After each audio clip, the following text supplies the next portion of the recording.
Hello everyone, আজকে আমি দুপুরে রান্না করে নিয়েছি পটল পোস্ত।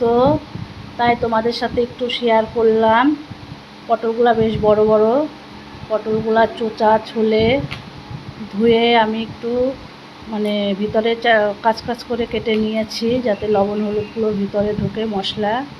তাই ওগুলোকে আমি হালকা করে ভেজে নিচ্ছি। আর মশলা বেটে রেখেছি, পোস্ত, একটু সর্ষে, এর মধ্যে দিয়ে দিচ্ছি হলুদ গুঁড়ো, একটু লবণ আর চিনি। এটা খেতে একটু মিষ্টি মিষ্টি হলে ভালো লাগে। তাই আমি ওই পটল ভাজার তেলেই মশলাটা আমি দিয়ে দিলাম। এটি একটু ভালো করে হালকা ভেজে রাখা পটলগুলোকে দিয়ে আমি বেশ একটু নাড়াচাড়া করে একটু জল দিয়ে দিব। জল দিয়ে, লবণ তো আমি দিয়েই দিয়েছি আগের থেকে, আর একটু ঢাকা দিব যাতে একটু নরম হয়। প্রায় আমার হয়েই এসেছে দেখো। আর নামানোর আগ দিয়ে একটু সর্ষের তেল দেবো, কাঁচা সর্ষের তেল। এটি খেতে কিন্তু দারুণ লাগে, আর খেতেও কিন্তু খুব ভালো হয়েছিল। দেখো আমি নামিয়ে নিচ্ছি।